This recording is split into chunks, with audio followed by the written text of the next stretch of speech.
오늘 허락하신 하나님의 말씀이 저와 여러분에게 생명이 되고 마음이 될 줄을 믿습니다. 우리 앞에 분하고 인사하십시다. 오늘도 은혜 주실 줄을 믿습니다. 오늘도 은혜 주실 줄을 믿습니다. 믿으십니까? 아멘. 사모해야 은혜는 함께 하는 것입니다. 사랑하는 주님께서 십자가에서 죽으시며 저와 여러분을 낳으셨습니다. 십자가에서 물과 피를 흘리시고 저와 여러분을 낳아주셔서 우리가 이 세상에서 교회가 되었습니다. 그래서 교회는 반드시 일어섭니다. 왜냐하면 주님께서 십자가에서 죽으시고 부활하셨기 때문입니다. 그래서 우리는 3주 전부터서 우리가 교회이고 우리가 하는 공동체가 교회인데 이 교회는 일어서는 교회가 되어야 합니다. 어떻게 일어서는 교회가 되느냐? 하나님이 세상을 향하여서 지혜와 지식을 허락해 주시는데 그 지혜와 지식은 오직 교회를 통해서만 이루어지는 비밀을 우리에게 알게 하여 주셨습니다. 그래서 우리로 하여금 주님은 담대함과 확신을 갖게 하시고 오늘 우리 찬양대의 찬양처럼 환란이 변하여 영광이 되게 해 주십니다. 여러분, 이게 사랑하는 주님 우리를 일어서게 하시는 은혜이지요. 두 번째로는 일어서기만 하는 것이 아니라 성장해 갈 수 있도록 우리를 인도해 가십니다. 그래서 우리 안에는 속사람이 능력으로 강건해져 가야 하고 또 더 뿐만 아니라 우리의 마음 가운데에 믿음을, 그리스도를 마음에 모시는 그런 믿음을 가져야 합니다. 그래서 결국은 지식에 넘치는 그리스도의 사랑, 이것이 우리의 삶의 열매가 되는 것이 성장의 모습이었습니다. 그러면은 일어서게 하시고 또 성장하게 하시며 또 어떻게 하시느냐? 이 모든 것을 하나로 주님은 묶어 주시는 것입니다. 교회에서 교회는 하나가 되어야 합니다. 옆에 분하고 갑시다. 당신과 나는 하나입니다. 당신과 나는 하나입니다. 목사님이 다 다른데요? 아니요. 예수의 생명으로 우리는 하나입니다. 그래서 형제라고 말하고 자매라고 말하는 거예요. 예수의 생명으로. 예수의 생명으로 하나 되는 교회는 도대체 어떤 교회입니까? 우리가 지난주에 하나님의 말씀을 나누었어요. 평안에 매는 줄로 성령이 하나 되게 하시는 것을 하나 되게 하시는 것 힘써 지키라 말씀하십니다. 주님과 떨어지지 않은 마음, 주님과 떨어질 수 없는 그 마음, 그것을 주님은 끈으로 묶으시라고 그것이 평안이라고 말씀하시고, 두 번째는 우리들에게 있어서 하나 될 수 있는 길은 나의 소망이 아니라 누구의 소망을 가져야 돼요? 부르심의 소망을 가져야 돼요. 주님이 오늘 또 이 자리를 저와 여러분을 뭐 하셨다고요? 불러주셨어요. 이게 없으면 우리는 다 무너져요. 나의 소망, 나의 힘과 나의 의지 가지고는 아무것도 할 수가 없어요. 사랑하는 주님이 우리를 부르셨습니다. 주님이 분명히 뜻이 있으셔서 우리를 부르셨습니다 하는 이 소망이 우리 안에 살아 있어야 돼요. 그때의 주님은 그 소망으로 하나 되게 하시는 은혜를 경험케 해주시죠. 그래서 우리 안에는 뭘 가지고 있냐면 예수의 DNA를 가지고 있습니다. 반드시 하나님은 우리를 하나님을 닮은 형상으로 만들어 가십니다. 믿으시죠? 그게 목적이에요. 하나님이 우리를 만드실 때에 하나님의 형상으로 만드셨어요. 마지막 우리가 죽을 그 순간에는 누구 형상을 닮아가야 되죠? 하나님의 형상을 닮아가는. 그래서 오늘의 삶이 때로는 고달프기도 하고 힘이 들기도 하지만 이 모든 과정들은 하나님의 형상으로 만들어 가시는 주님의 은혜입니다. 사랑하는 여러분, 늘 하나 되시는 여러분 되시기를 축원합니다. 이제 오늘은 네 번째로, 그럼 그 하나 되는 것을 어떻게 하나님은 구체적으로 우리에게 보여주시는가라는 거예요. 삶에서 교회를 하나 되게 하고 가정을 하나 되게 하고 주님과 나를 어떻게 하나 되게 하시는가, 이것을 주님 우리에게 가르쳐 주시는데 그것이 바로 은사예요. 은사라고 하는 말은 여러분 아시는 것처럼 카리스마라는 거예요. 이 카리스마라는 단어는 어디에서 왔냐면 카리스라는 단어에서 시작이 됐어요. 카리스라는 단어는 뭐냐면 은혜라는 거예요. 그래서 은사라는 것은 무엇이냐면 하나님이 주시는 은혜라는 거예요. 뭘로 주시느냐? 하나님께서 성령을 통하여 우리에게 은혜를 주신 것을 뭐라고 한다고요? 은사라고요. 다시 말하십시다. 하나님께서 성령님을 통해서 우리에게 선물로 주신 그 은혜가 뭐라고요? 은사라는 거예요. 그래서 사랑하는 하나님이 저와 여러분을 택하시고 성령님을 내 안에 주신 것을 믿는 사람들은 모든 사랑하는 이들에게는 은사가 있을까요? 없을까요? 있어요. 옆에 분을 합시다. 은사가 있습니다. 은사가 있어요. 그래서 고린도전서 12장 11절에 주님이 이렇게 말씀하십니다. 자, 읽어볼까요? 시작. 이 모든 일은 같은 한 성령이 행하사 그의 뜻대로 각 사람에게 나누어 주시는 것이니라. 아멘. 이 모든 일은 조금 이따 있겠지만 주님 말씀하신 모든 은사는 한 성령이 행하심으로 그의 뜻대로 각 사람에게 무엇인다고요? 나누어 주시는 것. 이것을 뭐라고 한다? 은사라고 이야기하는 것. 사랑하는 여러분, 오늘 저와 여러분이 교회를 하나 되게 하고 교회를 성장시키고 내 삶을 하나 되게 하고 내 삶을 성장시키는 데는 반드시 필요한 것이 성령이 주시는 은사예요. 그래서 오늘 이 은사를 우리가 알아야 돼요. 그럼 도대체 은사가 내용이 무엇입니까? 성경은 세 군데 말씀을 통해서 우리 가르쳐 주세요. 첫 번째 고린도전서 12장 8절로 10절 은사를 읽으실 때 내 은사가 무엇인가를 한번 살펴보시길 바랍니다. 한번 읽어볼까요? 시작. 어떤 사람에게는 성령으로 말미암아 지혜의 말씀을, 어떤 사람에게는 같은 성령을 따라 지식의 말씀을, 다른 사람에게는 같은 성령으로 믿음을, 어떤 사람에게는 한 성령으로 병 고치는 은사를, 어떤 사람에게는 능력 행함을, 어떤 사람에게는 애언함을, 어떤 사람에게는 영들 분별함을, 다른 사람에게는 각종 방언 말함을, 어떤 사람에게는 방언들 통역함을 주시나니. 여러 가지 은사가 있어요. 또 고린도전서 12장에만 나온 것이 아니라 로마서 12장에도 은사가 있습니다. 우리 로마서 12장 6절 말씀 읽어볼까요? 시작. 우리에게 주신 은혜대로 받은 은사가 각각 다르니 혹 예언이면 믿음의 분수대로, 혹 섬기는 일이면 섬기는 일로, 혹 가르치는 자면 가르치는 일로, 혹 위로하는 자면 위로하는 일로, 구제하는 자는 성실함으로, 다스리는 자는 부지런함으로, 긍휼을 베푸는 자는 즐거움으로 할 것이니라. 사랑에는 거짓이 없나니 악을 미워하고 선에 속하라. 형제를 사랑하여 서로 우애하고 존경하기를 서로 먼저 하며, 부지런하여 게으르지 말고 열심을 품고 주를 섬기라. 소망 중에 즐거워하며 환난 중에 참으며 기도에 항상 힘쓰며 성도들의 쓸 것을 공급하며 손 대접하기를 힘쓰라. 아멘. 부지런하는 것도 손 대접하는 것도 섬기는 것도 모든 게 다 뭐라고요? 은사예요. 자, 여기에 나는 은사가 하나도 없습니다라고 여기시는 분 계십니까?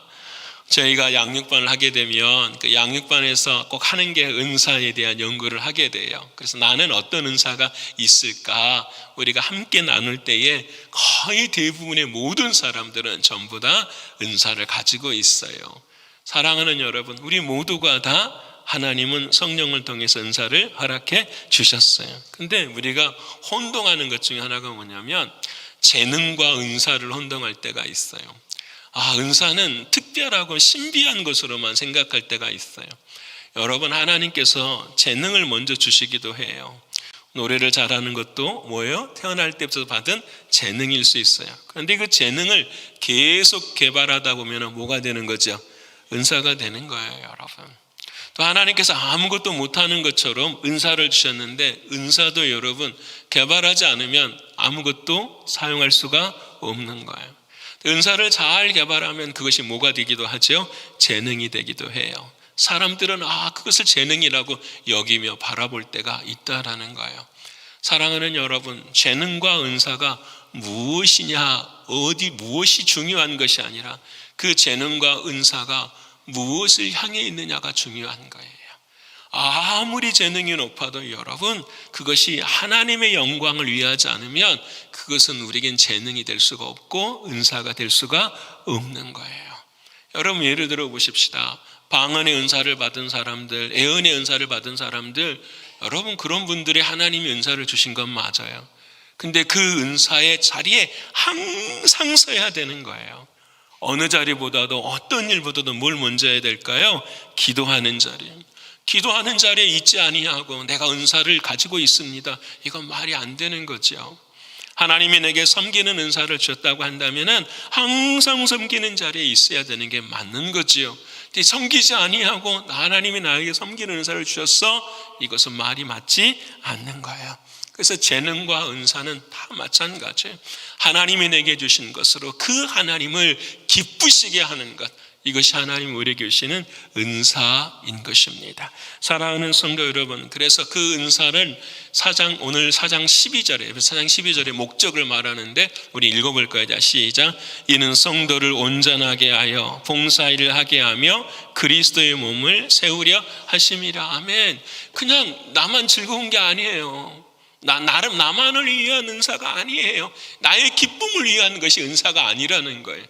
내가 행하는 모든 것들은 사랑하는 옆에 사람들을 뭐하게 하고요, 온전하게 하고 그들로 하여금 우리와 함께 일을 하게 하며 결국은 뭘 세워가는 거죠? 교회의 몸을 세워가는 거예요. 믿으십니까? 여러분, 여기 안에 다 들어있어요. 오늘 저와 여러분 마찬가지예요. 하나님이 왜 우리를 이곳으로 불러주셨는가? 뭘 세우시기 위함이죠? 교회의 몸을 세우고, 우리가 지난 수요일날 함께 말씀을 나누었었어요. 주님이 영으로 하나님 나라에 가시면서 그 주님을 우리가 보지를 못해요. 그래서 눈으로 볼 수 있도록 허락하신 것이 이 땅에 뭐예요? 교회예요, 교회. 그래서 그 교회를 뭐라고 말하죠? 주님의 몸이라고 말해요.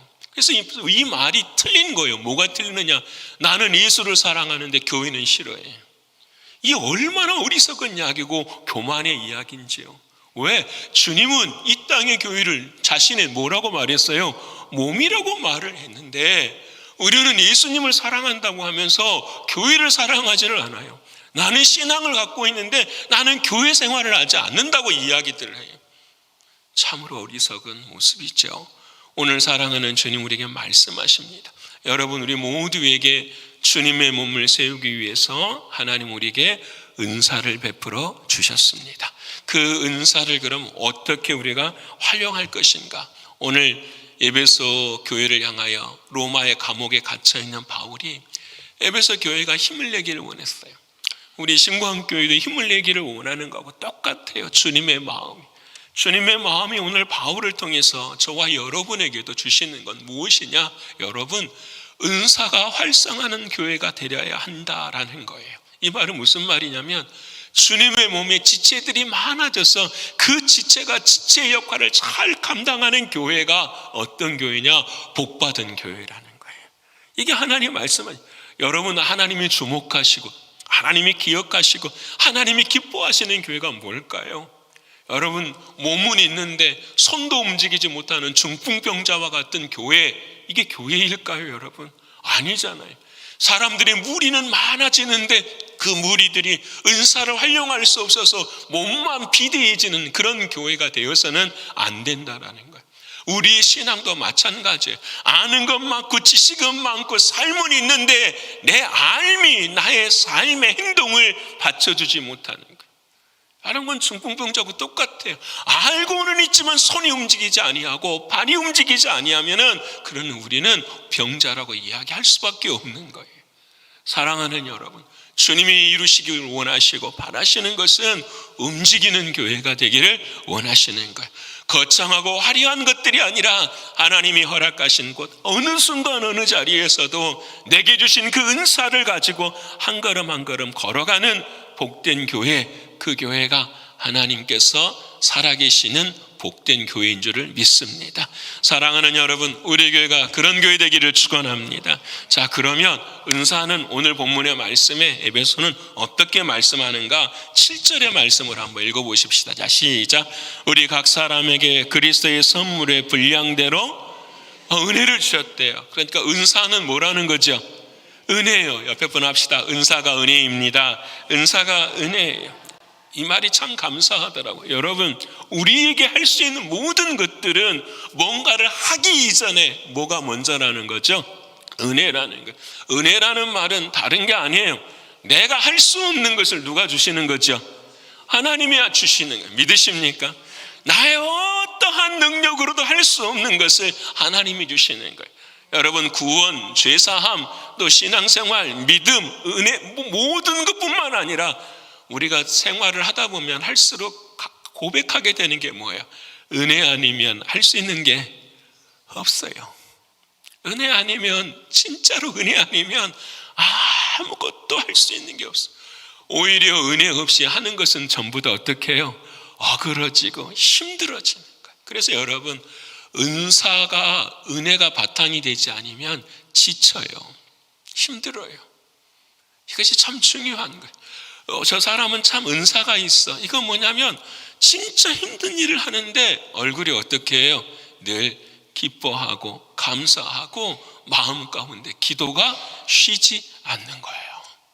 여러분에게 주님이 주시는 은사가 은혜가 기반이 되는 거예요. 그래서 여러분, 우리 학생들도 마찬가지예요.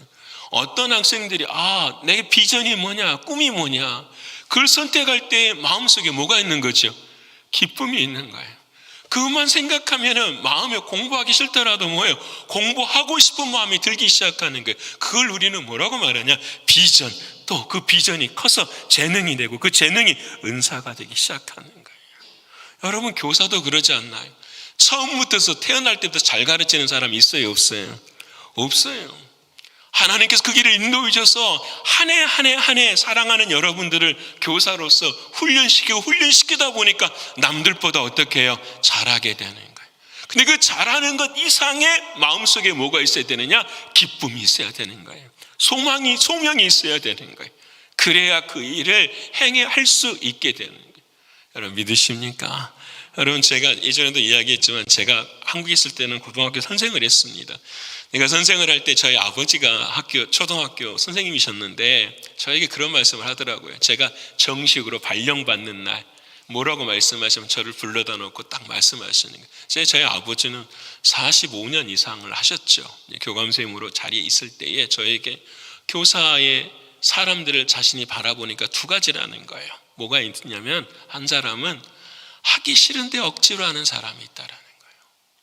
그래서 언제나 이것을 그만둬야 될 텐데 하며 살아가는 사람이 있고, 두 번째로는 능력은 없는 것 같은데 그 일을 즐거워하고 기뻐하는 사람이 있다라는 거예요. 그 말이 사실은 이해가 잘 안 됐어요. 제가 한 8년 정도 하다 보니까 그렇구나. 근데 이것이 교사 일만 그런 것이 아니라 인생의 모든 일이 다 마찬가지예요. 그런데 문제는 여러분, 우리가 좋아하는 일만 할 수 있는 건 아니잖아요. 힘들고 어려운 일도 바꿀 수 있잖아요. 어떻게 바꿀 수 있나요? 이것은 주님이 내게 주신 일이야, 주님이 내게 주신 은혜야 라는 것을 생각할 때에 하기 싫은 그 모든 것도 어떻게 해요? 바뀌어지기 시작해요. 여러분, 은사는 은혜로부터 시작이 되는 거예요. 그 은혜가 내 삶에 없으면 아무리 잘한 일도 어떻게 해요? 힘들고 어려운 거예요. 여러분, 예를 하나 들어보십시다. 사도 바울이 로마의 감옥에 갇혔다가 잠깐 풀려나서 이제 2년 후에 죽어요. 순교를 당하는데 자신의 인생의 마지막을 쫙 돌아보는 거예요. 다메섹에서 젊을 때 예수님을 만나고 난 다음에 선교 여행을 4차를 돌아다니면서 그 많은 시간들을 다 보내고 난 다음에 자기를 돌아보는 거예요. 내가 하는 일이 행복한 일이었을까? 내가 했던 일에 대한 평가를 하게 되는 거예요. 그때 어떻게 바울이 평가를 하게 되느냐? 디모데전서 1장 13절과 14절의 말씀인데요. 우리 읽어볼까요? 시작. 내가 전에는 비방자요 박해자요 폭행자였으나 도리어 긍휼을 입은 것은 내가 믿지 아니할 때에 알지 못하고 행하였습니다. 자, 14절 시작. 우리 주의 은혜가 그리스도 예수 안에 있는 믿음과 사랑과 함께 넘치도록 풍성하였도다. 전 이 말씀 14절 보면서 많이 감동이 왔어요. 나는 핍박자고 포행자고 나는 할 수 없는 사람이었는데 내가 할 수 있는 것은 뭐가 있었기 때문이다. 우리 주의 은혜가 있었기 때문에, 우리 주의 은혜가, 우리 주님의 은혜가 있었기 때문에 내가 이렇게 할 수 있었는데 그 은혜를 가만히 깊이 있게 바라보니까 그 은혜가 뭐냐? 예수 안에 있는 뭐였다? 믿음이었다라는 거. 오늘 우리 집사님 기도하신 것처럼 끝까지 우리를 어떻게 해요? 기억하시고 우리를 위해서 뭘 주시는 거죠? 믿어주시는 주님이 얼마나 감사해요. 여러분, 우리를 믿어주시는 주님의 그 은혜, 그 믿음이, 그 은혜를 가만히 보니까 믿음을 보게 되고, 그 믿음뿐만 아니라 주님이 뭘 주신 거죠? 사랑을 주시는 거예요. 이것이 사도 요한이 말한 은혜 위에 은혜구나라는 걸 보게 되는 거예요. 은혜를 내가 경험했어. 구원의 은혜를 경험했는데, 구원의 은혜를 경험하고 그 삶을 살아가는데 어떻게 내가 더 하나님께 영광을 돌릴 수 있었는가? 그것을 살펴보니까 그 은혜 속에 믿음이 있었고 사랑이 있었다라는 거예요. 저는 내가 주님을 믿고 주님을 사랑하기 이전에 주님이 나를 향한 믿음과 주님이 나를 향한 사랑이 있었다라는 거예요. 이게 은혜 위에 은혜라는 거예요. 사랑하는 여러분, 저와 여러분 모두에게 하나님이 뭘 주셨어요? 은혜를 주셨어요. 여러분, 이스라엘 백성들 이야기해 보십시다. 처음 40년 광야 생활할 때 사람들이 다 죽어갈 때 잘못이 두 가지였어요. 뭐였느냐? 첫 번째는 불순종이었어요. 그렇죠? 불순종이요. 두 번째는 뭐였느냐? 우상숭배였어요. 하나님이 그들을 애굽 땅에서 구원해내시고 그 임방과 무설주의 어린 양의 피를 발라서 그들을 어떻게 해요? 생명을 주셨어요. 중요합니다. 저와 여러분 모두가 다 그런 은혜를 받았어요. 그런데 어떻게 되느냐? 그 은혜를 받고도 40년 동안 어떻게 해요? 매일 만나를 먹으면서도 반석 위에 물이 나오는 인생을 살면서도 우리는 어떻게 해요? 불평이 있고 아쉬움이 있고 고통이 있다라는 거예요. 진짜 은혜가 뭔지를 몰랐다라는 거예요. 그러자 선지자 모세가 그 우상을 숭배하고 불순종한 그들에게 하나님께서 어떤 은혜를 베풀어 주시는가를 말씀해 주시는 것이 지난 새벽에 제가 2번이나 말씀으로 오늘까지 3번 말씀하는 거예요. 여러분 읽어봐야 돼요. 신명기 30장 6절의 말씀 읽어볼까요? 시작. 내 하나님 여호와께서 내 마음과 내 자손의 마음에 할례를 베푸사 너로 마음을 다하며 뜻을 다하여 내 하나님 여호와를 사랑하게 하사 너로 생명을 얻게 하실 것입니다. 아멘. 자, 이 말씀 보시면 어려우면 항상 뒤에서부터 읽으셔야 돼요. 하나님이 내게 생명을 얻게 하시는데 어떻게 얻게 하느냐? 내 하나님 여호와를 사랑하는 것이 생명을 얻는 것이래. 그럼 내 하나님 여호와를 어떻게 사랑해야 되지? 마음을 다하고 뜻을 다해서 하나님을 사랑한대. 아니, 내 조상들은 못했는데 나는 할 수가 없고 나는 연약해서 못하는데 하나님은 어떻게 해야 되죠? 그래, 너희 마음에 뭘 베풀어 주신다? 할례를 베풀어 주신다라는 거예요. 마음의 할례라는 말은 무슨 말이에요? 마음을 잘라 죽인다라는 거예요. 우리를 죽이시고 다시 하나님 뭐 하신다라는 거예요?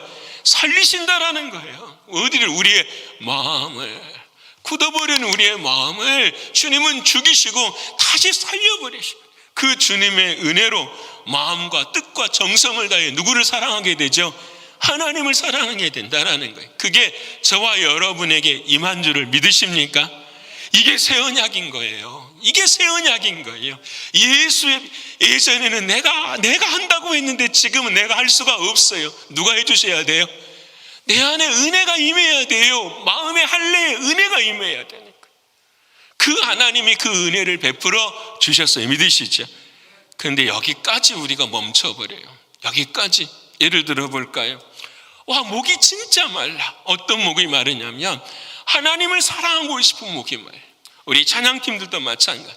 이번 주에 찬양이 있으면 하나님, 내가 주님을 정말 사랑하는 마음으로 내가 찬양을 해야 되는데 하나님, 내 마음이 정말 목이 마르고 내 마음이 갈증이 심합니다. 여러분, 그때에 하나님은 우리에게 주시는 게 있어요. 네가 마음에 할례를 받지 않았느냐? 예, 할례를 받았죠. 내가 구원을 받았죠. 거기까지는 내가 아는 거예요. 그리고 이 자리에 서는데 찬양을 해도 마음이 퍽퍽해. 찬양을 해도 내 마음에 그렇게 그만큼 은혜가 득지를 않아. 왜 그럴까? 답은 간단해요. 이걸 설명해 볼까요? 지하수가 있어요. 지하수가 있는 것을 알아요. 저게 은혜구나. 그래서 파이프를 박아요. 파이프도 박고 펌프까지도 마련을 해요. 제가 내 마음에 할례를 받았구나. 그 파이프를 내 마음 가운데 심어 넣었구나. 그리고 난 다음에 펌프질을 계속 하는 거예요. 근데 물이 따라와요? 안 따라와요? 안 따라와. 여러분 어릴 때 해보셨잖아요. 마을에 고향에 가면 우물이 있는데 그 우물에 펌프질을 하려면 뭘 부어 넣어야 되죠? 예, 그 옆에 컵이 하나 있어요. 뭐죠? 이거 바가지가 하나 있어요. 그 바가지로 어떻게 물을 부어야 쫙쫙쫙 올라가 압력으로 해가지고 어떻게 물을 어떻게 해요? 끌어당기. 그 압력이 없는 거예요. 그 압력이. 은혜는 내 안에 있어요. 우리가 섬기기도 하고 봉사도 하고 은혜는 있는데 그 은혜가 내 삶 가운데 뭐가 안 되느냐? 은사로서 기쁨이 되질 않아요. 그래서 지치고 힘들어요. 그럼 어떻게 해야 됩니까? 그 마른 물을 부어 넣는 뭐가 필요한 거죠? 성령의 충만이 필요한 거예요. 성령의 충만이. 성령님이 내 안에 계시고 주님이 성령님이 내 안에 주인이시고 다 알아. 지식으로만 다 아는데 그 성령님을 내 삶에서 어떻게 해요? 끌어내야 되는 거예요. 주님께 기도하고 주님께 엎드리고 주님께 눈물로 아뢰고 주님 앞에 내 마음을 다 드릴 수 있을 때에 그때서야 비로소 어떻게 해요? 주의 성령의 충만의 역사가 우리의 마음 가운데 오니까 음정이 틀리고 박자가 틀려도 무엇이 다 틀려도 우리는 뭘로 받게 되는 거죠? 영으로 받게 되는 거예요. 여러분 이것을 새 노래라고 하잖아요. 영으로 부르는 찬양 새 노래. 기도하지 않고 그래서 사랑하는 여러분 은사는 무엇으로 시작해야 된다고요? 은혜로 시작해야 되는 거예요. 은혜로 시작해야 돼요. 예를 더 들어보십시다. 바울 이야기해 보십시다. 바울은 키도 작았어요. 키가 160cm밖에 안 됐어요. 머리도 대머리였어요. 다리는 안짱다리였어요. 여러분 예수님 만난 다음에 눈은 안질에 걸려가지고 늘 눈물이 흘러요. 여러분 바울에는 질병이 있었잖아요. 몸 질병이 있어요. 간질이 있었어요. 여러분 우리 여성 성도님 그런 남자분하고 결혼하시겠습니까? 아무도 못하죠. 여러분 철저하게 생각해 보면은 정말로 루저예요. 정말로 루저예요. 그래서 여러분 바울의 마음 가운데 늘 힘들고 어려울 때에 사랑하는 주님께 기도하잖아요. 근데 주님이 뭐라고 말씀하시느냐? 이렇게 말씀하셔요. 주님, 내가 이렇게 약한데 하나님 좀 도와주시죠. 하나님에게 은혜를 베풀어 주시죠.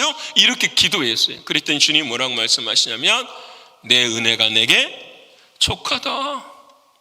이는 너의 능력이 약한 데서 나오는 것이니라.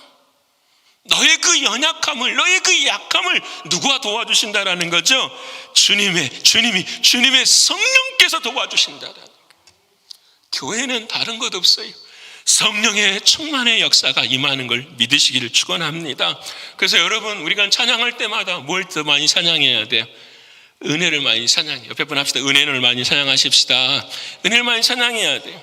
만나는 사람마다 고백이 뭐가 돼야 돼요? 은혜입니다. 고백함. 여러분 그게 살아있는 교회고 주님이 주시는 은총의 교회가 되는 줄을 믿습니다. 여러분 그때에 우리가 이 은사가 은혜로부터 시작된 걸 알 때에 마태복음 25장 30절에 주님이 이렇게 칭찬하시거든요. 우리 같이 그렇게 하지 않을 때에 이런 아픔이 있어요. 읽어볼까요? 시작. 이 무익한 종을 바깥 어두운 데로 내쫓으라. 거기 슬피 울며 이를 갈리라 하니라. 아멘. 이 한 달란트 받은 사람에게는 은혜가 있었어요? 없었어요? 없었어요? 은혜 있었죠. 왜? 주님이 한 달란트를 줬어요? 안 줬어요? 준 것이 은혜요? 아니에요? 은혜잖아요. 그 은혜를 자기 것으로 어떻게 해요? 여겨버린 거죠. 내 것으로 여겨버리는 거죠. 우리의 신앙이 다 그러지 않아요. 하나님이 여러분에게 은사를 줬어요. 섬기는 은사, 지혜의 은사, 지식의 은사, 믿음의 은사, 때로는 기도하는 은사, 수없이 많은 은사들을 저와 여러분에게 주셨는데 우리는 어떻게 해요? 그것이 은혜가 되지 않으니까 우리는 그것을 사장해버리고 말아요.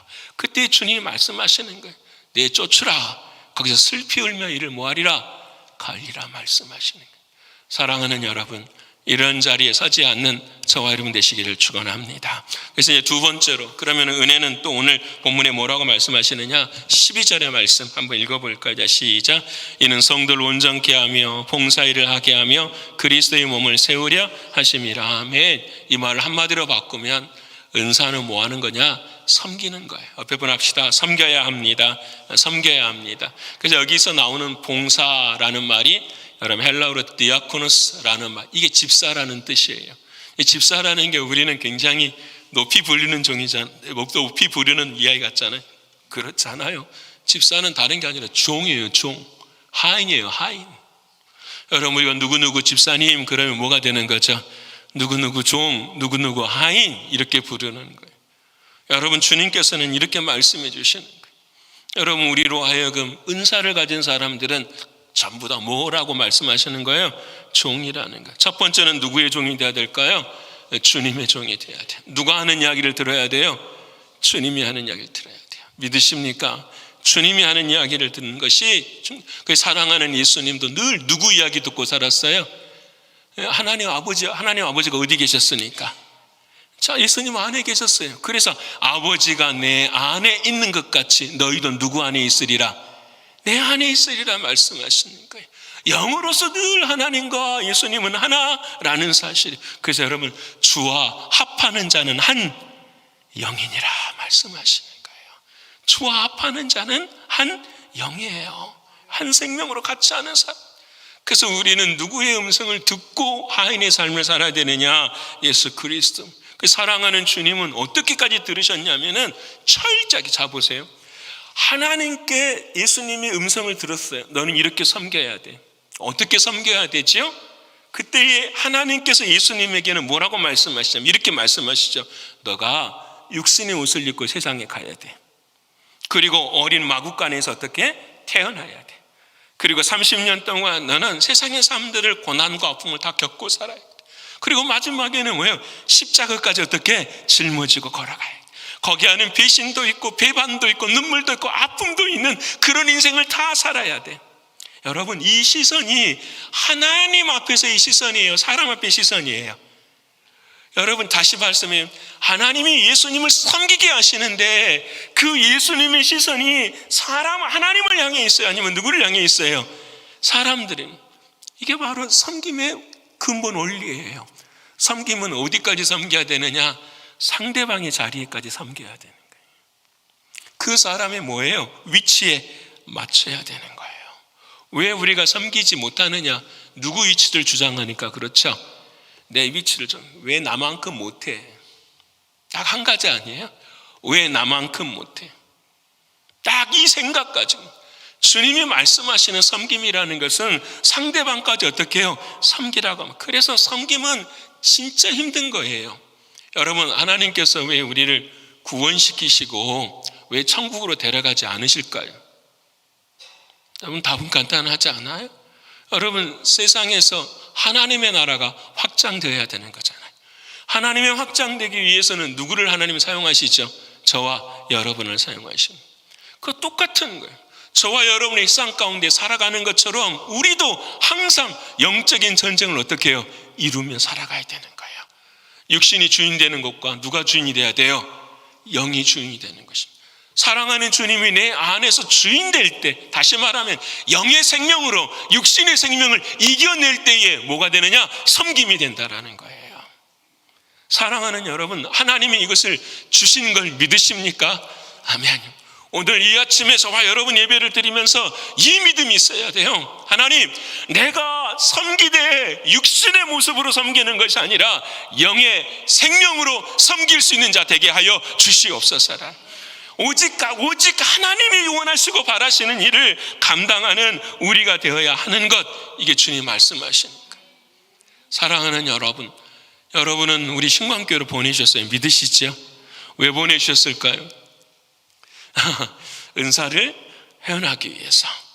네, 여러분 한번 생각해 보십시다. 하나님은 후회가 없으시죠?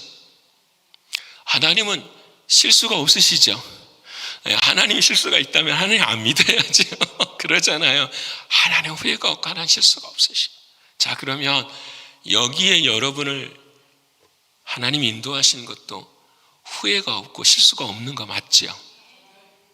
그러면 여러분, 하나님이 주님의 몸을 위해서 뭐 하시기 때문에요?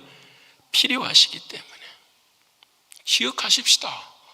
하나님이 여러분을 여기에 보내신 것은 저 또한 마찬가지고 저와 여러분이 하나님이 이루시고자 하시는 뭐가 있는 거죠? 뜻이 있는 거죠. 여러분, 이 뜻이 가장 중요한 게 뭐냐면 은사를 통해서 뭐라는 거죠? 섬기라는 거예요. 은사를 통해서 우리가 다른 사람을 섬길 때에 하나님의 역사는 어떻게 해요? 일어나는 거예요. 베드로 이야기해 보십시다. 주님께서 꿈속에 나타났어요. 베드로에게. 베드로야, 너 저쪽에 이방 땅에 가서 한 사람을 좀 만나고 와라. 그 사람의 이름이 고넬료라는 사람이에요. 근데 베드로가 어떻게 해요? 못 가겠습니다라는 거예요. 그 사람은 이방인이고 그 사람은 율법을 지키지 않는 사람이고 그 사람은 할례를 받지 않는 사람이기 때문에 나는 뭐 하겠습니다? 섬기지 못하겠습니다. 여러분, 하나님의 사람들도 때로는 어떻게 하느냐? 섬기는데 누구의 시선을 가지고 섬겨요? 자기 자신의 시선을 가지고. 내 마음에 만족이 돼야 돼. 내 마음에 맞아야 돼. 그래야 형 동생하고 언니 동생 하는 거야. 이게 얼마나 슬픈 일이에요. 누구의 마음에 맞아요? 내 마음에 맞아요. 여러분, 하나님은 그렇게 말씀하시잖아요. 우리 모두는 전부 다 어떻게 해요? 하나님이 말씀하신, 하나님이 필요로 하신 모든 사랑하는 사람들이, 하나님이 부르신 것은 나의 뜻이 아니라 누구의 뜻이죠? 주님의 뜻이에요. 뭐 하라고요? 은사를 주셔서 주님의 몸을 섬기라고요. 지난 수요일 날 제가 이런 말씀을 했어요. 좀 마음이 좀 우리가 생각해야 될 이야기 중에 하나였죠. 뭐였냐면, 이민교회가 딱 두 개로 나누어져요. 이민교회가 어떤 교회로 나누어지느냐? 다른 사람이, 성도들이 막 오면은 기쁘고 감사하고 환대하는 교회가 있어요. 박수 쳐주는 교회. 근데 또 다른 한 교회는 어떤 교회냐면은, 와, 적응하기가 힘든 교회가 있어요. 적응하기가 힘든 교회가. 그래서 버티다 3개월이 딱 지나가면 어떻게 해요? 다 떠나요. 여러분, 하나님이 필요해서 다 보내주신, 하나님이 필요해서 무엇인가를 세우기 위한 하나님의 사람들이, 그래야 교회가 교회일 수 있는 거니까. 근데 우리가 마음의 문을 열지 못할 때에, 우리가 섬기지 못할 때에는 복된 교회의 자리에 될 수가 없게 되는 거죠. 여러분, 우리가 마태복음 이야기를 한번 더 해볼까요? 마태복음에서 달란트 받은 사람들이 5달란트 받은 사람하고 또요 2달란트, 1달란트 받은, 5달란트, 2달란트 받은 사람들은 주인이 뭘 하듯이 하는 게 뭐예요? 기쁘고 감사했어요. 여러분, 2달란트 받은 사람이 5달란트 받은 사람하고 시기하고 질투하지 않았어요. 여러분, 다. 그런데 이 1달란트 받은 사람의 모습을 이야기해 볼까요? 25장 24절의 말씀 한번 읽어볼까요? 자, 시작. 1달란트 받았던 자는 와서 이르되, 주인이여, 당신은 굳은 사람이라 심지 않은 데서 거두고 해치지 않은 데서 모으는 줄을 내가 알았습니다. 이 말이, 이 사람이 지금 1달란트 자에 거짓말하고 있는 거잖아요. 주님은 심었어요. 누구에게 심었을까요? 예, 5달란트 주고 2달란트 주고 1달란트를 주었잖아요. 심었잖아요. 여러분들이 어떻게 잘 할 수 있도록 심어서, 그저 잘해서 거두어서 뭐라? 해치고 주님의 열매를 맺기를 원하는 사람이었잖아요. 근데 이 사람은 그렇게 하지 않았지요. 왜 그렇게 하지 않았을까요? 가장 큰 건 다른 거 아니에요? 첫 번째는 기분이 나빴어요. 왜 다른 사람은 5개 주고 나는 몇 개 줘요? 하나 주느냐? 은사를 누구의 것으로 생각한 거죠? 내 것으로 생각한 거죠. 첫 번째, 제일 중요한 거, 감정. 따라서 합시다. 내 감정은 내가 아니다. 내 감정은 내가, 다시 한번 합시다. 시작. 내 감정은 내가 아니다. 예, 내 감정은, 항상 내 감정에서 나오는 것은 내가 아니에요. 무슨 말이냐? 내가 감정이 나오는 것은 옛 사람의 육신에서 나오는 감정의 생각이 너무 많은 거예요. 우리는 거듭난 사람들이에요. 늘 거듭난 사람은 거듭난 마음의 감정을 가져야 돼요. 근데 여러분이 5달란트, 2달란트를 받은 사람들은 감사했어요. 이게 은혜니까. 받을 수 없는 걸 받았어요. 1달란트 받은 사람도 그랬어야 돼요. 왜? 하나님은 5달란트, 1달란트를 차별하지 않으시기 때문에 우리에게 맞는 걸 주시는 거잖아요. 어떤 사람들은 진짜로 십자가를 눈물로 쥐고 가게 하는 사람들, 우리 교회 성도님들을 보면 그래요. 가정에 그분이 기도하지 않고서는 그 가정이 흔들릴 수밖에 없는 상황, 평생에 얼마나 힘들고 어려운 삶의 과정들을 겪어가는가. 여러분, 남들이 바라보면은 그분에게는 아쉬움이고 안타까움이지만 하나님이 바라보시기에는 그건 5달란트의 은혜가 되는 거예요. 왜? 하나님은 실수가 없으신 하나님이시기 때문에, 필요한 걸 주시는 하나님이시기 때문에. 여러분이 1달란트 받은 사람은 감정이 기분 나빠버렸어요. 저 사람이 뛰어나네, 저 사람이 능력이 많네, 내 감정이 나빠져 버려. 그때부터 섬김이 사라지기 시작하는 거예요. 결국 내가 주인이 되어지고, 결국에 가서는 뭐예요? 주인과 관계가 좋아져요, 안 좋아져요? 안 좋아져. 자, 중요합니다. 은혜를 은혜로 받지 않으면 하나님과 나의 관계가 멀어지기 시작합니다. 이 종은 주인이 올 때까지 두렵게 살았어요. 이 종은 주인이 와서도 두려워할 수밖에 없었어요. 여러분, 하나님과 나와의 관계가 이와 같은 관계가 되고 말아요. 여러분, 살리에르 신드롬이라는 것, 증후군이라는 거 아십니까? 여러분, 유명한 모차르트하고 살리에르가 있었어요. 누가 더 똑똑했을까요? 살리에르라는 사람이 더 똑똑했어요. 모차르트 시대에. 근데 여러분, 이 살리에르가 처음에는 왕궁의 모든 궁정음악을 다 감당했었는데 어느 순간부터서 누가 등장을 하는 거예요? 모차르트가 등장. 똑같아요, 여러분. 사울이 다윗과의 싸움에서 이렇게 이야기를 해요. 사람들이 전쟁에서 이렇게 승리하니까 뭐라고 하죠? 사울은 천천히요, 다윗은 이 소리가 이 궁정음악가 살리에르 소리에 듣는 거예요. 예전에는 내가 뭐예요? 최고였어요. 근데 시간이 지나면서 천재 같은 모차르트가 어떻게 해요? 시작이 되었어요. 살리에르 음악도 엄청나게 유명해요. 왜? 살리에르가 제자가 누구냐? 베토벤이에요. 살리에르 제자가 쇼팽이에요. 살리에르 제자가 리스트예요. 어마어마하지 않아요? 근데 이 모차르트하고 자기 스스로를 비교하는 순간 뭐가 되냐? 아무런 곡을 작업할 수가 없게 돼요. 시험에 들면 마찬가지. 이걸 뭐라고 하느냐? 여러분, 이 다른 상대방의 경쟁을 가짐으로 말미암아 자기를 펼쳐내지 못하는 것을 뭐라고 해요? 살리에르 신드롬, 살리에르 증후군이라고 이야기해요. 여러분의 교회 안에서가 그와 같은 육신의 생각들이 참 많다라는 거예요. 여러분, 우리는 주님 안에서 모두가 다 어떻게 해요? 주님 착한. 여러분, 신명기 34장에 마지막에 모세가 이스라엘 백성들에게 설교하면서 하는 마지막 고백이 뭐예요? 이스라엘아, 너는 행복한 사람들이다 말씀하십니다. 이스라엘아, 너는 행복한 사람들이다. 여러분, 우리 안에 주님이 계시는 그 사랑으로 말미암아 하나님 은혜를 누리고 살아가는 거예요. 그래서 여러분, 사도 바울은 거듭난 사람은 어떻게 됐어요? 이게 로마의 감옥에 gat혔잖아요. 그러다 보니까 여러분, 고린도 교회에서 문제가 생긴 거예요. 무슨 문제가 생겼냐면은 이 사도 바울을 다 무시한 거예요. 이 사도 바울에 대한 무시가 철저하게 있으면서 이 고린도 교회에 어떤 일이 생기기 시작했냐면, 사도 바울이 감옥에 갇혔으니까 그가 틀렸다라는 것을 증명하기 위해서 자신들이 더 복음을 더 열심히 전하고 자신들이 옳았다라는 것을 더 열심히 증거하기 시작한 거예요. 이 말을 들은 바울이 거듭나지 못한 마음이었으면 어떻게 했을까요? 혼냈을 거예요, 말씀을 통해서.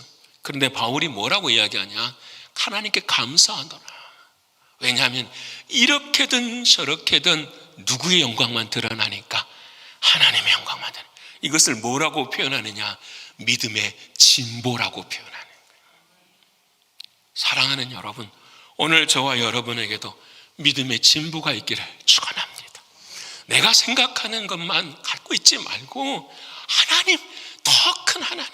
여러분, 사람은 교회를 포기할 수 있지만 주님은 교회를 포기하시지 않습니다. 여러분, 사람은 교회를 포기할 수 있지만 주님이 교회를 포기하지 않으십니다. 이 말을 우리가 받아들인다면 주님이 포기하시지 않는 교회라면 우리도 어떻게 해야 돼요? 포기하지 않아야 되죠. 우리도 포기하지 않아야 되죠. 주님의 영광의 역사를 위해 걸어가야 돼요. 사랑하는 성도 여러분, 로마서 11장 29절의 말씀 한번 읽어볼까요? 자, 시작. 하나님의 은사와 부르심에는 할렐루야, 자유해 주시기를 축원합니다. 옆에 분 합시다. 당신에게는 후회함이 없습니다. 당신에게 후회함이 없습니다. 믿으십니까? 이 말씀 하나를 가지고도 평생을 살아갈 수 있어요, 없어요? 있어요. 모든 문제가 내 앞에 다가왔을 때 이 말씀 하나가 생명이 되는 줄을 믿으십니까? 여러분, 오늘 또 우리 찬양했잖아요. 하나님이 나의 힘이시고 나의 능력이 되시는 것. 하나님이 나를 부르시면 뭐가 없느니라? 후회하심이 없느니라. 하나님이 내게 은혜를 주시고 내가 불러주신 그 은혜에는 하나님 후회가 없습니다. 와, 그러면 힘이 나요, 안 나요? 나지요. 기쁨이 있고 감사가 있지요. 연약하고 넘어지고 쓰러져도 마지막에 누가 승리하시는 거죠? 주님이 승리하시는 거잖아요. 이게 믿음의 역사가 우리에게 주시는 거예요. 사랑하는 성도 여러분, 이 은혜 두 번째, 은사는 뭐라고요? 섬기는 것. 행하시는 여러분 되시길 축원합니다. 마지막으로 12절 말씀 다시 한번 또 볼까요? 자, 시작. 이는 성도를 온전하게 하며 봉사일을 하게 하며 그리스도의 몸을 세우려 하십니다. 아멘. 은사의 목적은 뭐냐? 주님의 몸을 뭐 하신다고요? 세우는 거예요. 저와 여러분도 세워가는 우리가 되시기를 축원합니다. 어느 자리에 어느 상황 속에서도 하나님의 뜻을 이루어야 돼. 그러려면 세우려면 어떻게 해야 되냐? 먼저 우리가 온전케 되어야 돼요. 이 온전케 된다는 말이 참 재미있어요. 아주 오래전에 제가 재직 수련회 때 한번 말씀을 드렸어요. 온전하게 된다는 것은 뭐냐면 뼈가 제가 위골이 돼. 예를 들어서 이 팔목 팔뚝의 뼈가 위골이 돼. 제자리를 잃어버렸어요. 근데 이 탈골된 뼈를 어떻게 해요? 꽉 맞추는 것을 뭐라고 한다? 온전하게 된다라는 거예요. 여러분, 우리 모두는 전부 다 어떻게 해요? 팔이 다 탈골된 상황, 다리가 탈골된 상황이에요. 그래서 우리는 저마다 어떻게 해요? 아프다고 뭐예요? 비명을 질러요. 왜? 탈골되면 아프잖아요. 뼈가 나가 있으면 아프잖아요. 그래서 저마다 비명, 아프다고, 힘들다고, 안 된다고 다 이렇게 이야기해요. 그래서 우리는 서로가 서로를 향해서 힘들어하고 어려워해요. 그런데 오늘 하나님께서 고린도전서 12장 21에서 27절까지 어떻게 온전케 되어지는가를 우리에게 말씀하세요. 그건 설명이 필요 없어요. 여러분 읽어보시면 알아요. 우리 같이 한번 읽어볼 거예요. 시작.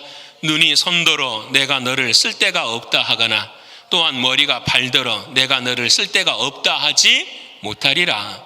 그뿐 아니라 더 약하게 보이는 몸의 지체가 도리어 욕이나 하고 우리가 몸에 덜 귀히 여기는 그것들을 더욱 귀한 것들로 입혀주며 우리 아름답지 못한 지체는 더욱 아름다운 것을 얻느니라. 그런즉 우리의 아름다운 지체는 그럴 필요가 없느니라.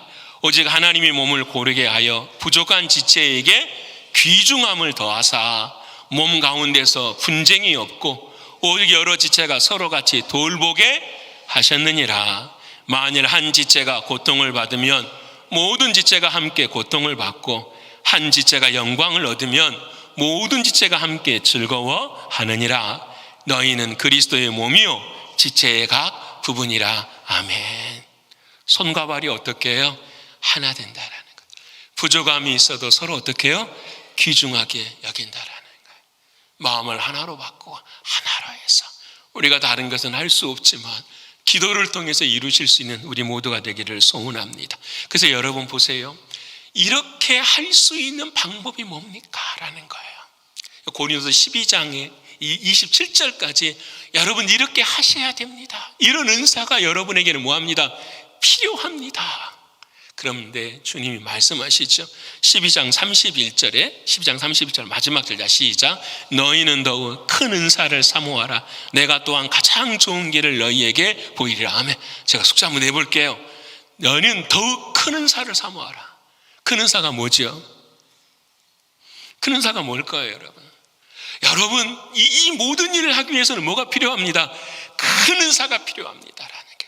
뭐가 큰 은사? 여러분 12장 31절 뒤에는 뭐가 나올까요? 그래 13장이 나오는 거예요. 13장 딱 처음에 뭐가 나와요? 사랑이 나오는 거예요.